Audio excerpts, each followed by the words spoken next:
Hello friends, आपल्या सर्वांची आवडती मालिका लपंडाव या मालिकेच्या आजच्या रविवार 19 एप्रिलच्या एपिसोडमध्ये आजपर्यंतचा सगळ्यात जबरदस्त सगळ्यात भयानक ट्विस्ट आला आहे, ज्यामुळे कान्हाचं संपूर्ण आयुष्य बदलून जाणार आहे.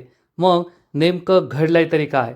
तर फ्रेंड्स, ज्या प्रकारे कान्हाने सरकारचा भूतकाळ शोधून काढला आहे, तसंच सरकारने आता कान्हाचा भूतकाळ शोधून काढायचं ठरवलंय. कान्हा नेमका आहे तरी कोण? आणि हे शोधून काढण्यासाठी सरकारने चक्क कान्हाचा जीवश्य कंठस्थ मित्र किरणला किडनॅप केलंय आणि सरकारच्या माणसांनी किरणला आपल्या अड्ड्यावर आणून ठेवलंय आणि सरकार ही किरण बरोबर काहीही करू शकते. कान्हाचं सत्य जाणून घेण्यासाठी किरणला मरण यातना देऊ शकते, त्याचे हातपाय मोडू शकते, त्याला खूप त्रास देऊ शकते. मग किरण कान्हाचं सगळं सत्य सांगणार का? जेव्हा कान्हाला समजेल की किरण किडनॅप झालाय, तेव्हा कान्हा किरणला वाचवू शकेल का? त्याला सरकारचं खरं रूप कळणार का? हे सगळं पाहणं खूप इंटरेस्टिंग आहे. मग हे सगळं नेमकं झालं तरी कसं, हे जाणून घेण्यासाठी हा व्हिडिओ शेवटपर्यंत नक्की पहा. फ्रेंड्स, आजच्या एपिसोडच्या सुरुवातीलाच रात्र झालेली असते आणि सरकार चक्क तिच्या डिटेक्टिव्ह बरोबर गाडीत बसलेली असते. सरकार घरी नसते, तर ती डिटेक्टिव्हला भेटायला गाडीत आलेली असते. हा डिटेक्टिव्ह मागील अनेक वर्षांपासून सरकारसाठी काम करत असतो आणि तो सरकारला एक प्रश्न विचारतो. सरकार, मी तुम्हाला एक व्हिडिओ पाठवला होता, तो व्हिडिओ तुम्हाला आवडला का? आणि सरकारला आठवतं, या डिटेक्टिव्हने मला जो व्हिडिओ पाठवला होता तो राजेश मामा आणि सचिनचा होता. हे दोघे एकमेकांशी बोलत होते आणि सरकार ही लगेचच या डिटेक्टिव्हकडे खूप छान चेहरा करते. वा वा, काय व्हिडिओ होता तो! फक्त रिक्लायनर सीट आणि पॉपकॉर्नची कमी होती, म्हणजे सिनेमा पाहायला मजा आली असती. डिटेक्टिव्हला काही कळतच नाही. सरकार चिडून म्हणते, मूर्ख माणसा, तो काय सिनेमा होता काय? कसा वाटला मला विचारतोय? काय फालतू व्हिडिओ होता तो. तो 1.5 दमडीचा पिऊन राजेश आणि तो टेंडरमध्ये घोळ करणारा लालची नालायक सचिन, हे दोघे एकमेकांशी गप्पा मारताय. त्यात कोणता लय भारी व्हिडिओ होता? तर हा डिटेक्टिव्ह म्हणतो, सरकार, तुम्ही तो व्हिडिओ नीट पाहिला नाहीये. त्या व्हिडिओमध्ये फक्त राजेश आणि सचिन नव्हते, तर त्या व्हिडिओमध्ये कान्हाचा जीवश्य कंठस्थ मित्र, कान्हाचा बेस्ट फ्रेंड किरण सुद्धा होता. हे ऐकून सरकारला मोठा धक्काच बसतो. सरकार विचारते, कान्हाचा मित्र किरण, तो किर्लोस्कर कन्स्ट्रक्शनच्या ऑफिसमध्ये काय करत होता? तर हा डिटेक्टिव्ह सांगतो, मॅडम, हीच बातमी तर मला तुम्हाला द्यायची आहे की कान्हाचा मित्र किरण त्या किर्लोस्कर कन्स्ट्रक्शनमध्ये एका मोठ्या पदावर काम करतो. हे ऐकून सरकारला जबर धक्काच बसतो. सरकार विचार करते, हे कसं शक्य आहे? कान्हा हा कामत इंडस्ट्रीजमध्ये काम करतो आणि तो किरण किर्लोस्कर इंडस्ट्रीजमध्ये काम करतो आणि दोन मित्र एकमेकांच्या रायव्हलरी कंपनीजमध्ये काम करतात. याचा अर्थ पाणी नक्कीच मुरतंय कुठेतरी. जर किरणचा त्या किर्लोस्कर कन्स्ट्रक्शनशी आणि त्या राजलक्ष्मी किर्लोस्करशी संबंध असेल, तर कान्हाचा सुद्धा त्या राजलक्ष्मी किर्लोस्करशी संबंध असू शकतो. तसंही त्या दोघांना मी एकमेकांशी बोलताना अनेक वेळेस पाहिलंय, म्हणजे नेमकीच काहीतरी गडबड आहे असं सरकारला समजतं.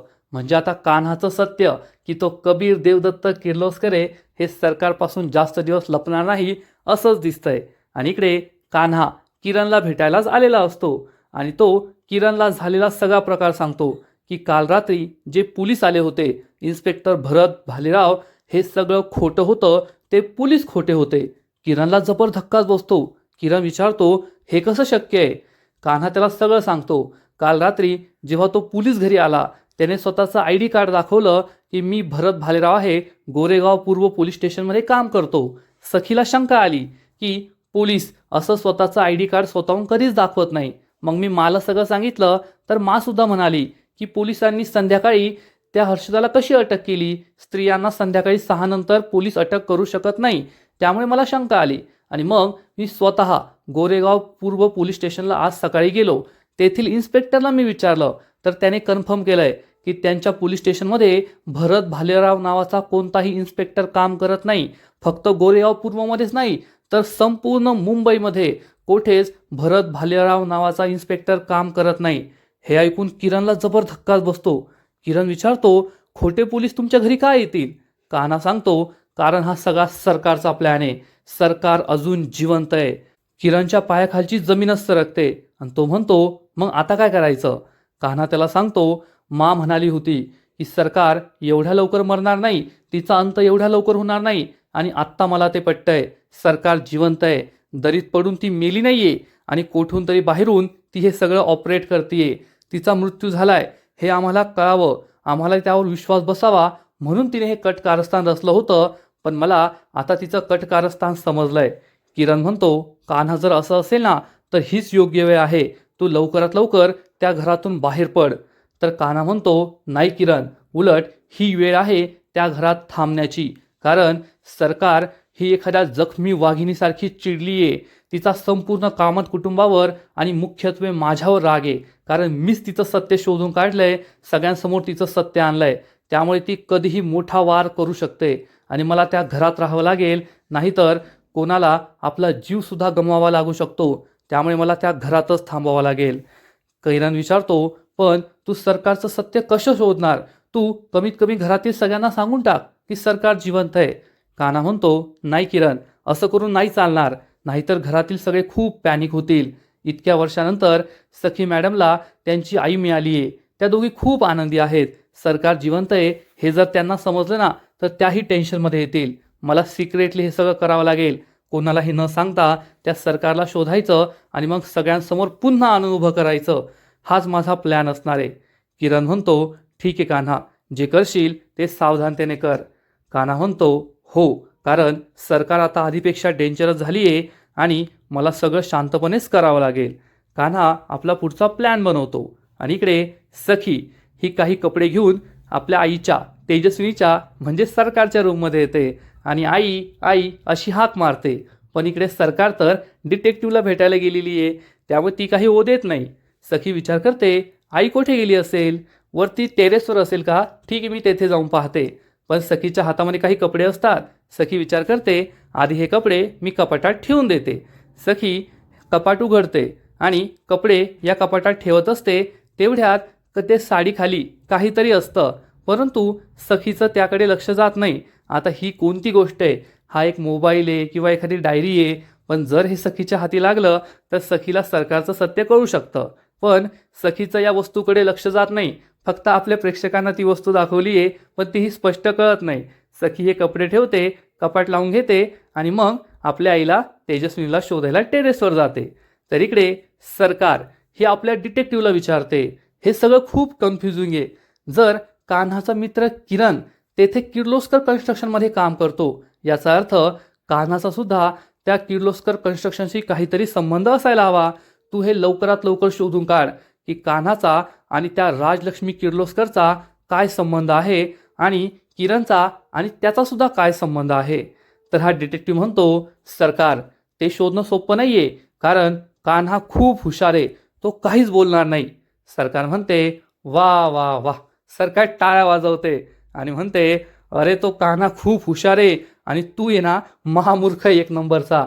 इतक्या वर्षांपासून माझ्याबरोबर काम करतो, मी तुला इतका पैसा देते तरीसुद्धा तू काहीच शिकले नाही आहे माझ्यापासून. अरे त्या कान्हाने माझं सत्य शोधून काढलं, माझा भूतकाळ शोधून काढला, पण मला भनकसुद्धा लागू दिली नाही. आणि आता तू त्या कान्हाचं सत्य शोधून काढण्यासाठी त्यालाच विचारणार आहे का? त्याच्या आजूबाजूच्या लोकांना शोध, त्यांना विचार, त्या किरणला पकड, त्याला विचार, आणि सगळ्यात महत्त्वाचं तो राजेश आणि तो सचिन. राजेश हा तर एक नंबरचा इमानदार आहे. तू त्याला कितीही पैसा दिला ना तरी तो तोंड उघडणार नाही. पण तो सचिन एक नंबरचा लालची आहे. पैशांसाठी तो काहीही करू शकतो. सरकारला आठवतं की एकदा सचिन हा आपल्या नोकरीचा राजीनामा द्यायला आला होता आणि म्हणाला होता, सरकार, तुम्ही तुमच्या कंपनीचा फायदा पाहतात, मग मी माझा फायदा का नाही पाहायचा? मला जास्त पॅकेज मिळतंय, मी तिकडे नोकरीला जाणार. आणि सरकार म्हणते, तो सचिन लालची आहे आणि आता आपल्याला त्याचंच लालच वापरायचं आहे.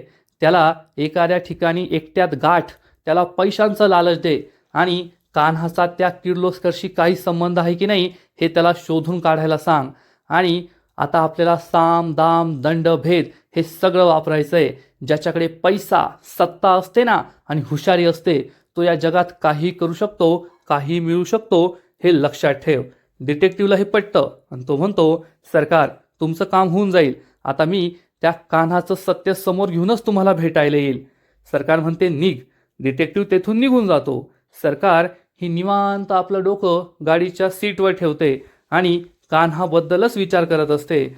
या कान्हाचं सत्य नेमकं आहे तरी काय? आता मी ते लवकरच शोधून काढणार. आणि त्याच वेळेस सरकारला सखीचा कॉल येतो. सरकारला खूप राग येतो. आता ही कशाला कॉल करते? आता हिच्या प्रश्नांची उत्तर द्या, हिच्याशी गोड गोड बोला. सरकार कसाबसा फोन उचलते.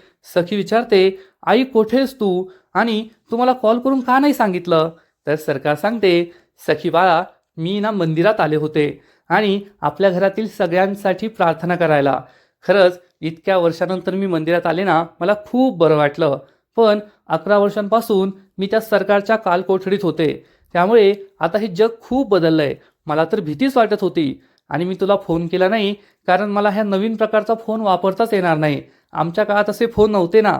तर सखी म्हणते, आई तू घाबरू नकोस, काही काळजी करू नकोस, तू ये घरी. घरी आली का मी तुला फोन चालवायला शिकवते की हा नवीन पद्धतीचा फोन कसा वापरायचा. सरकार म्हणते, हो हो, मी आत्ता येते. मी गाडी घेऊन गेली आहे, मी घरी पोहोचते. सखी तिला घरी यायला सांगते आणि फोन कट करते. सरकार डोक्याला हात मारून घेते. अजून किती दिवस असं गोड गोड वागायचं या मूर्ख मुलीशी, असा तिला प्रश्न पडतो. आणि सखी तिच्या मोबाईलमध्ये पाहते तर त्यामध्ये सरकारचा नंबर आई असा सेव्ह केलेला असतो. आणि हे नाव पाहून सखी खूप खुश होते आणि म्हणते, आपल्या मोबाईलमध्ये आपल्या आईचा नंबर आई नावाने सेव्ह करायला सुद्धा नशीब लागतं. नाहीतर इतके दिवस मी सरकारशी बोलायचे आणि ती माझी आईच नव्हती. पण आता स्वतःची आई इतक्या वर्षानंतर परत आली आहे म्हणून सखीला खूप आनंद झालेला असतो. अगदी एवढ्या छोट्या गोष्टीसुद्धा की तिने स्वतःच्या आईचा नंबर स्वतःच्या मोबाईलमध्ये आई नावाने सेव्ह केला आहे, यातसुद्धा सखीला भारी वाटतं. पण आता ती ज्या आईशी बोलतीये ती तिची खरी आई नाहीये, ती सरकार आहे. हे कळल्यावर सखीला किती मोठा धक्का बसेल याचा तर विचारच केलेला बरा. खरंच हे खूप वाईट आहे. आणि मग दुसऱ्या दिवशी सकाळी सखी सरकारच्या रूममध्ये असते आणि तिच्या हाताचं मॅनिक्युअर करून देत असते आणि सरकारची नाटकं सुरू असतात. सखी बाळा कशाला करतीयेस? मला या सगळ्यांची सवय नाहीये, प्लीज नको करू. सखी म्हणते, आई नाही या, तू आता या घरात परत आली आहे आणि शेवटी तू इतक्या मोठ्या कामत इंडस्ट्रीची मालकीण आहे. मग आता हे सगळं तू करून घ्यायला हवं. जग खूप बदललंय आणि तुला सुद्धा प्रेझेंटेबल राहायला हवं, छान छान राहायला हवं. आज तर मी घरच्या घरी मॅनिक्युअर करते, पण उद्या आपण पार्लरमध्ये जाऊया आणि पेडिक्युअर करून घेऊया. तर सरकार म्हणते, पण सखी बाळा. तर सखी म्हणते, आई आता तू सगळ्या नवीन गोष्टी शिकून घ्यायच्या आहेत. आता मी तुला नवीन पद्धतीचा मोबाईल चालवायला तर शिकवलंय. हळूहळू तू सगळ्या गोष्टी शिकशील, काही काळजी करू नकोस. आणि तेवढ्यात दाभडे मावशी आणि जान्हवी तेथे येतात. दाभडे मावशी आणि जान्हवीला असं वाटत असतं की ही खरी तेजस्विनी आहे, पण सरकार मात्र त्यांना पाहून खूप चिडते. आणि दाभडे मावशी म्हणतात, तेजस्विनी मॅडम, तुम्हाला या रूपात इतक्या वर्षानंतर पाहून मला किती छान वाटतंय काय सांगू तुम्हाला. आणि मग दाभडे मावशी चक्क सरकारला मिठी मारते. तसं तर दाभडे मावशी तेजस्विनीलाच मिठी मारतीये, पण ही सरकार आहे हे कोणालाच माहिती नाहीये. आणि या दाभडेने चक्क मला मिठी मारली, त्यामुळे सरकारला खूप राग येतो, किळस येते आणि ती तोंड वाकडं करते. आता या दाभडेने मला कशाला मिठी मारली आहे. आणि मागे जान्हवी उभी असते, पण जान्हवीला काही मात्र तिचे हे चेहरे दिसत नाही. सखी, जान्हवी, दाभडे मावशी सगळे खूप खुश असतात. आणि मग सरकार ही चांगलेपणाचा आव आणते. तिला तर नाटक करायचंच आहे. ती दाभडेला विचारते, कशा आहात दाभडे मावशी? बऱ्या तर आहात ना? दाभडे मावशी सांगते, हो मी ठीक आहे, चांगली आहे. तुम्ही कशा आहात? सरकार म्हणते, मी पण ठीक आहे. आणि सरकार या जान्हवीकडे पाहते आणि जान्हवीकडे पाहून ती, ही कोण? मी ओळखलंच नाही, असं नाटक करते. सखीला विचारते, सखी ही कोण आहे? सखी सांगते, अगं आई ही माझी मैत्रीण आहे जानू. लहानपणापासून आम्ही दोघी एकत्रच खेळायचो सखी सदन चाळीमध्ये. सरकार तिला सुद्धा नमस्कार करते आणि मग दाभडे मावशीला बसायला सांगते. दाभडे मावशी या सखीकडे पाहून म्हणतात, सखीच्या चेहऱ्यावर आनंद ओसंडून वाहतोय. इतक्या वर्षानंतर आई मिळाली आहे म्हणून सखी चांगलीच खुश दिसतीये. सखी म्हणते, हो मावशी, घरातील सगळेच खुश असतात. आणि दाभडे मावशी ही सरकारला म्हणते, तेजस्विनी मॅडम, तुम्ही आता इतक्या वर्षानंतर घरी परत आला आहात. तुमचे सगळे सोयरे तुम्हाला भेटले आहेत, तुमचं कुटुंब तुम्हाला मिळालं आहे. वेळात वेळ काढून तुम्ही आमच्या सखी सदन चाळीमध्ये सुद्धा या. तेथे सुद्धा सगळ्यांना तुम्हाला भेटायचं आहे. कारण तुम्ही इतकी वर्ष नव्हतात ना, तर त्या सरकारने आमच्या चाळीतील लोकांना खूप त्रास दिला. अनेक वेळेस आमची चाळ पाडण्याचा प्रयत्न केला, पण सखी आणि कान्हामुळे आमची चाळ भक्कम उभी आहे. सरकारला मनातून तर राग येतो, पण सरकार चेहऱ्यावर खूप हसू आणते, आनंद दाखवते. आणि मग जान्हवी म्हणते, फक्त सखी आणि कान्हामुळे ती चाळ उभी नाहीये, तर त्या चाळीमध्ये आपल्या सखी आणि कान्हाच्या प्रेमाची गाडीसुद्धा सुसाट धावलीये, बुलेट ट्रेनसारखी. सखी म्हणते, काय ग जानू, हे सगळं काय सांगत बसलीस? सरकार हसण्याचं नाटक करते, तर जान्हवी म्हणते, काय झालं, आईसमोर लाजतेस की काय? तर सखी म्हणते, नाही नाही, लाजायसारखं काही नाहीये. आणि सखी सरकारला सांगते, आई, फक्त आमच्या दोघांच्या प्रेमाचीच गाडी नाही, तर कान्हाचा जो मित्र आहे ना किरण, त्याची आणि जान्हवीच्या प्रेमाची गाडीसुद्धा सुसाट धावली आहे. दोघांची चांगली सेटिंग जमली आहे. दाभडी मावशी विचारते, ए, सेटिंग काय बोलतेस ग? दोघांचं एकमेकांवर प्रेम आहे असं बोलावं. जान्हवी खूप लाजते. सखी हसू लागते. पण सरकारला मात्र ही नवीनच गोष्ट समजलेली असते की कान्हाचा मित्र किरण आणि सखीची मैत्रीण जान्हवी या दोघांचं एकमेकांवर प्रेम आहे आणि याचा आता काही फायदा करून घेता येईल का, याचा विचार सरकार करू लागते.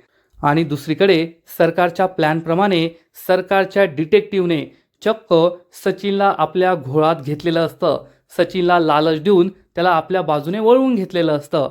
आणि या प्लॅनप्रमाणेच सचिन हा चक्क किर्लोस्कर कन्स्ट्रक्शनच्या ऑफिसमध्ये येतो. म्हणजे आता हे 2-3 ऑफिसेस आहेत. सचिन हा एका वेगळ्या ऑफिसमध्ये काम करतो आणि राजेश मामा एका वेगळ्या ऑफिसमध्ये काम करतात. आणि हा डिटेक्टिव्हसुद्धा तेथेच असतो. तो चक्क राजेश आणि या सचिनच्या मागेच बसलेला असतो. आणि राजेश आणि सचिन हे दोघे जेवण करत असतात. राजेश मामा सचिनला विचारतात, सचिन सर, आज तुम्ही किर्लोस्कर कन्स्ट्रक्शनच्या ऑफिसमध्ये कसे आलात?